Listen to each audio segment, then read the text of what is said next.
Buenas, mi nombre es Ilka Vargas, soy el número 30 y voy a estar explicando sobre los contenidos del tema del ensayo argumentativo, comenzando por su concepto. Un ensayo argumentativo es el del cual su desarrollo se determina por argumentos o razonamientos. La presentación de estos argumentos tiene el fin de persuadir al autor acerca de la veracidad de un punto de vista. Este tipo de ensayo contiene una idea principal que viene acompañada de otras ideas para ayudar a complementarla. Este usualmente es un escrito académico que le da voz al autor acerca de un tema, mayormente polémico. Y este es subjetivo, puede ser subjetivo, y al mismo tiempo presentar datos y hechos que puedan sustentar la posición central. El objetivo de este tipo de ensayo no es en sí tratar minuciosamente el tema del cual se está hablando, más bien de reflexionar acerca de este y así poder darle al lector distintas opiniones aclaradas para invitarlo a poder reflexionar él también. Este tipo de ensayo es sumamente riguroso, al igual que los académicos. Pero, a diferencia de los académicos, no se centra tanto en la opinión personal del autor, sino que requiere de investigación y una estructura. En general, un ensayo lo que busca es transmitir un punto de vista personal acerca de un tema. Por lo que podemos decir que un ensayo se convierte en argumentativo cuando presenta estos razonamientos de una forma coherente y bien explicada para así poder como despertar ese interés, el extremo interés del lector acerca del argumento. Por lo que podríamos decir que todo ensayo tiene algo de argumentativo. Pasamos con la función. Como ya sabemos, la función principal de un ensayo argumentativo es argumentar, como lo dice su nombre. Esta es la forma en la que el escritor da a conocer sus ideas o puntos de vista acerca de un tema de forma ordenada y coherente. También tiene la función de demostrar que no importa que el argumento se encuentre a favor o en contra, mientras esté totalmente sustentado, ya que el deber del autor o del escritor es de convencer al lector de lo que está explicando en su ensayo. Entre las funciones principales de esta encontramos el manifestar la posición o punto de vista del autor frente a un tema utilizando distintas ideas o argumentos. Y también podemos ver el persuadir al lector. La persuasión en un ensayo es la forma de, seducir al lector y así poder cambiar su punto de vista o su manera de ver las cosas acerca de temas sociales o personales.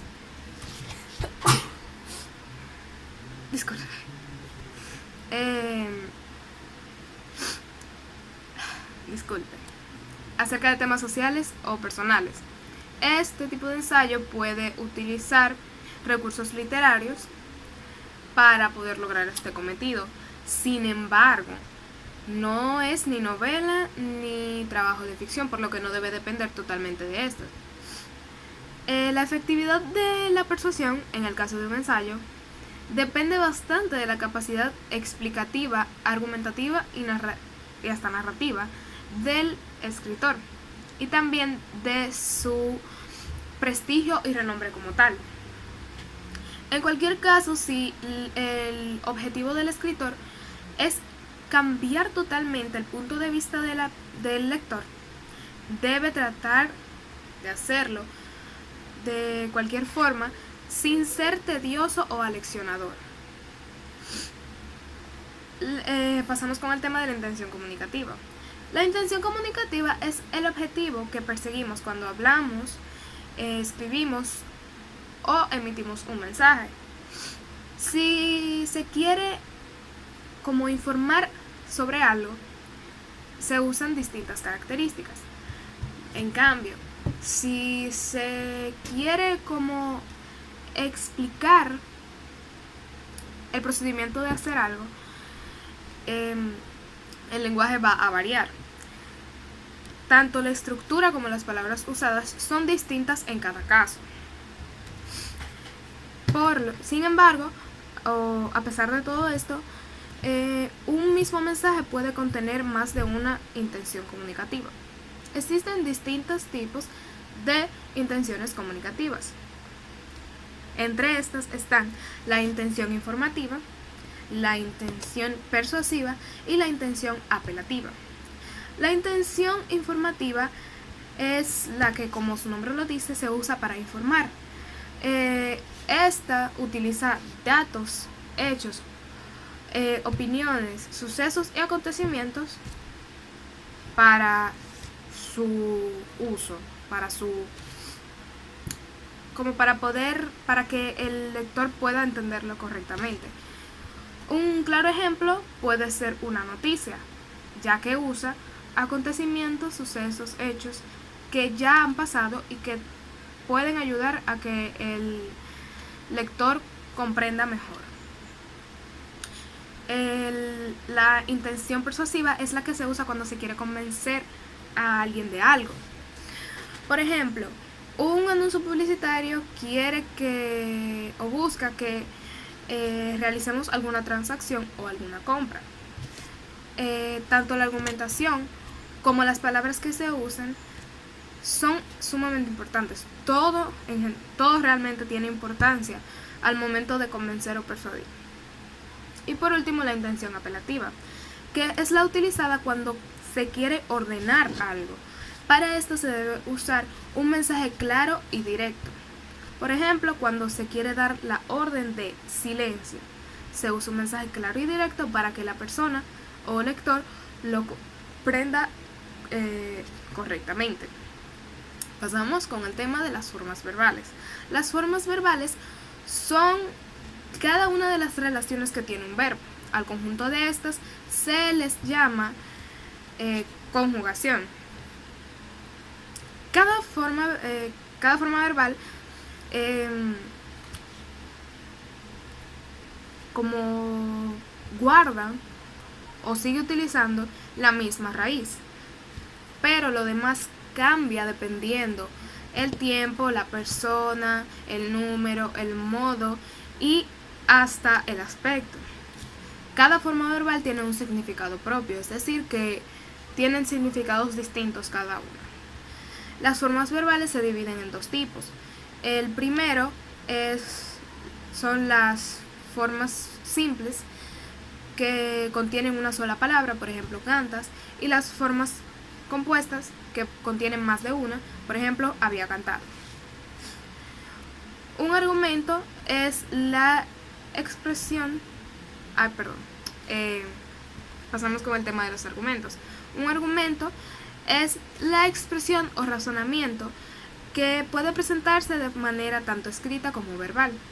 El argumento permite justificar una acción razonable con dos finalidades posibles.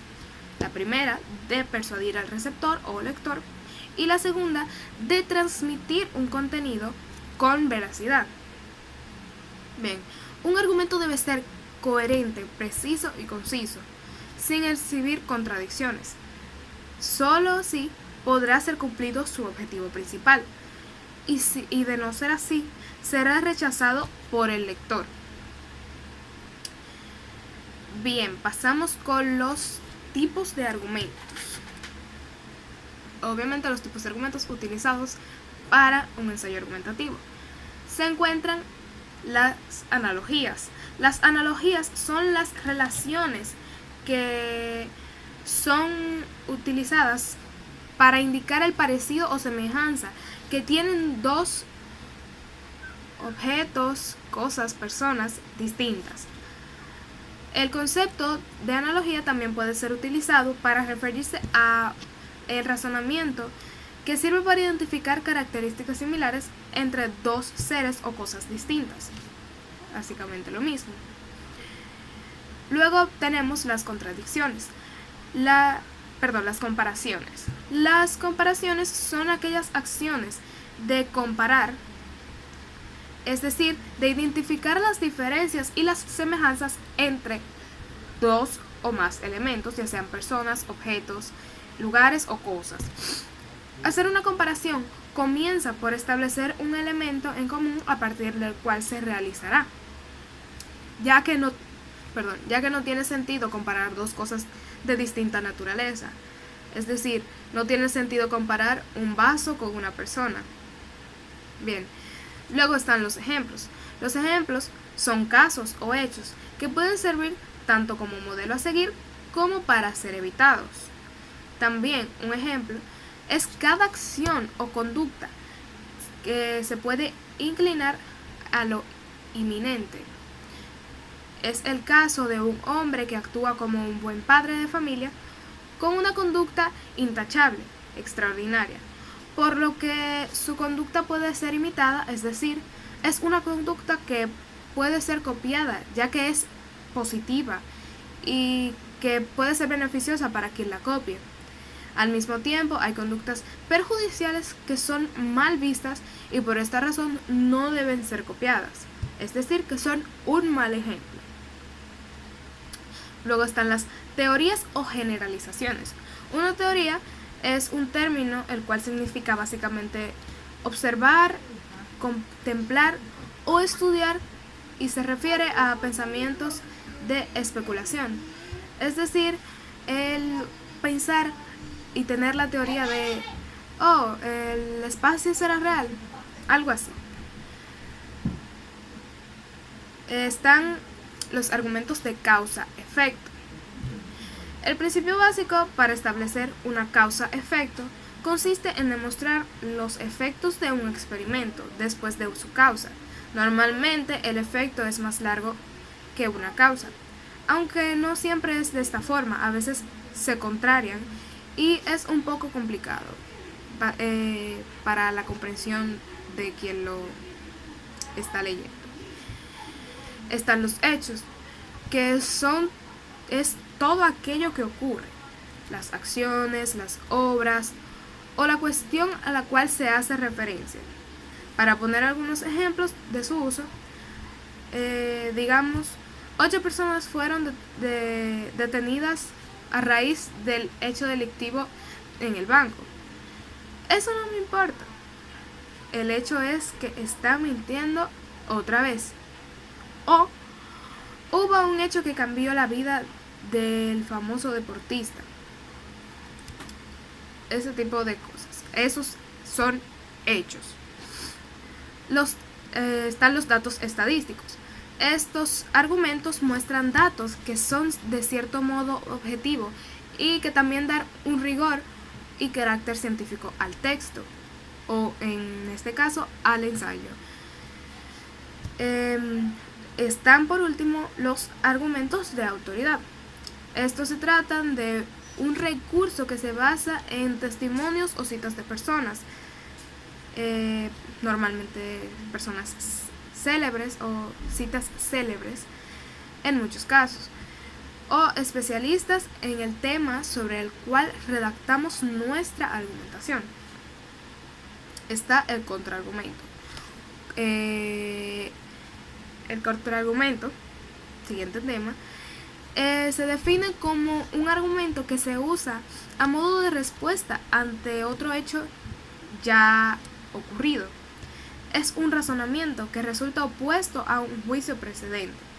Normalmente se dice que un contraargumento es una copia o refutación del argumento. Al argumento anterior se le opone un argumento nuevo que en sí permite esgrimir una razón contraria.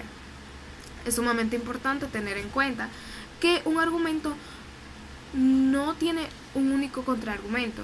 Lo habitual es que existan varios contraargumentos para poder así como dar una continuidad a la idea.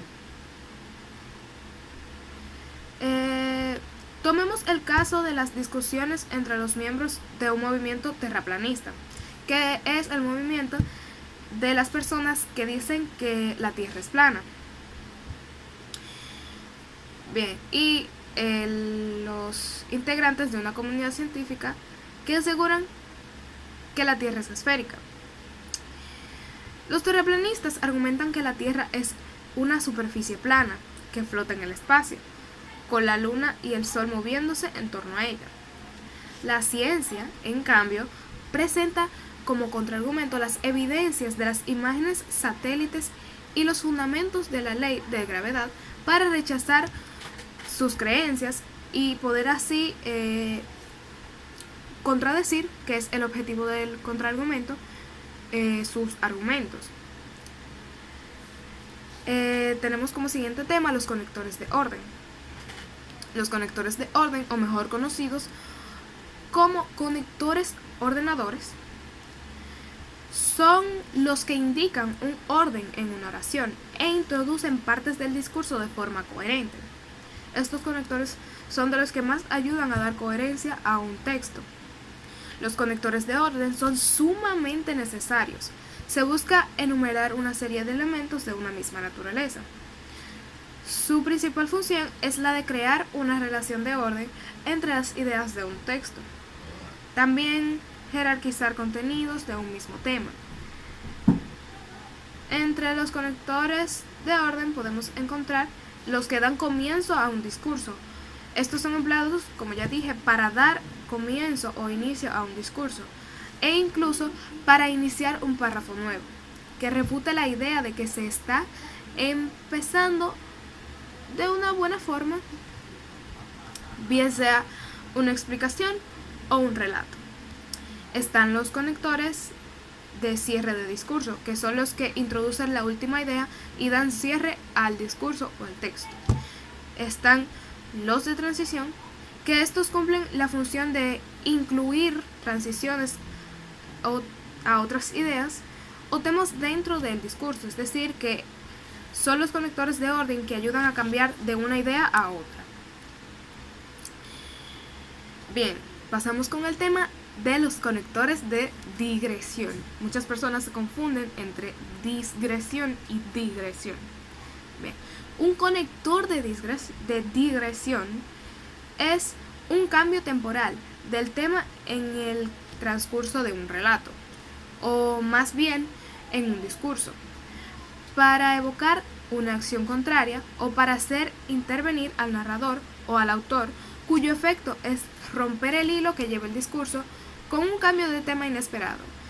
Es decir, son los conectores que ayudan a cambiar de un tema a otro para como darle una cierta fluidez al discurso. Como ya sabemos, un conector es una palabra o frase que une distintas ideas y tiene la función de relacionar entre sí dichas ideas para conectar las diferentes partes del texto. En este sentido, cuando se quieren conectar varias ideas en las que se rompe el hilo de un discurso con un cambio intencionado, se usan los conectores de digresión, ya que el autor sale del tema del que está hablando para introducir comentarios al margen del hilo argumentativo. O sea que estos ayudan a que se cambie el tema, se presenten distintas ideas nuevas y al mismo tiempo se haga de una forma fluida y correcta y que no se vea mal. Bien, continuamos con los conectores de adición. Los conectores de adición básicamente son los que ayudan a añadir una idea nueva al texto o al discurso, pero más fluidamente podemos decir que los conectores de adición son usados para añadir información o reforzar esta. Por lo general, los conectores se utilizan para vincular oraciones dentro de un mismo párrafo o ideas entre párrafos. Su función es demostrar la relación existente entre las oraciones, Cuando se trata de conectores de adición, dicha relación puede ser de suma, inclusión o de intensificación de la información. Por otro lado, los conectores aditivos, como también son llamados, se pueden clasificar en argumentativos y no argumentativos. Los conectores aditivos, argumentativos, que entre estos están incluso y más aún, se utilizan cuando la nueva información se presenta como más importante que la anterior. Al contrario, los no argumentativos, asimismo, igualmente, son dos ejemplos, no señalan las diferencias en cuanto a la información del nuevo aspecto informativo. Tenemos también los conectores de consecuencia. Los conectores de consecuencia o los conectores consecuentes son aquellas palabras o grupos de palabras que nos ayudan a conectar distintas frases, oraciones o también palabras.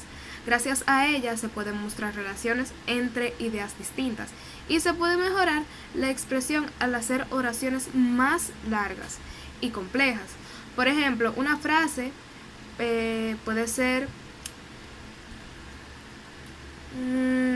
fue al dentista por lo que o por tanto tuvo que gastar bastante dinero. Otra puede ser: por lo tanto es un conector de consecuencia. Bien, existen distintos tipos de conectores en este tipo de lenguaje. Además de los conectores de consecuencia, entre los más comunes están los conectores de contraste, los conectores de razón o causa, los conectores de propósito, los conectores de adición y los de ejemplificación, que vienen bastante de la mano con los conectores de consecuencia. Están también los conectores de contraste. En el campo de la lingüística, como ya sabemos, se conoce como conectores de contraste a todas aquellas palabras o grupos de palabras que son empleadas por un hablante para dar una introducción de forma coherente a un discurso de diferentes ideas que vengan a plantear un contraste o una contradicción, digamos, con relación a las anteriormente expuestas. Pueden ser utilizadas tanto en textos escritos como verbales. De igual forma, la mayoría de los autores identifican algunas palabras como predeterminantes a esta categoría discursiva, a través de la cual se pueden incluir en el texto ciertas ideas que vengan a contrastar o contrariar la antes expuesta. Entre este tipo de conectores, podemos encontrar no obstante, sin embargo, en oposición a, con todo, aún, aunque, inversamente, en cambio, al contrario y por el contrario. Y por último, tenemos el tema del vocabulario temático. El vocabulario temático es aquel que se refiere específicamente a lo que se está estudiando en el momento, a las palabras específicas utilizadas en un tema. Ese es el vocabulario temático.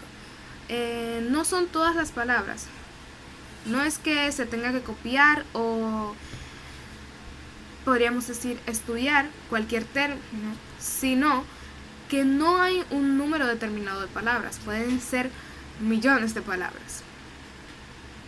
Estas palabras o expresiones comparten siempre una misma propiedad, y es la de precisión. Lo mismo que podemos decir con unas cuantas palabras más. Lo podemos decir con una sola o con una expresión de pocas palabras, para no abarcar tanto. Podemos decir que el vocabulario temático se usa para desarrollar un tema en particular, ya sea un tema basado en una ciencia en específico o en alguna circunstancia. Para este tipo de vocabulario debemos tener mucho conocimiento en gramática y en vocabulario general, asimismo como tenemos que tener conocimiento social, científico, etc. Bueno, hasta aquí llegó mi exposición. Muchísimas gracias por la atención. Espero haberlo hecho de una forma correcta. Gracias.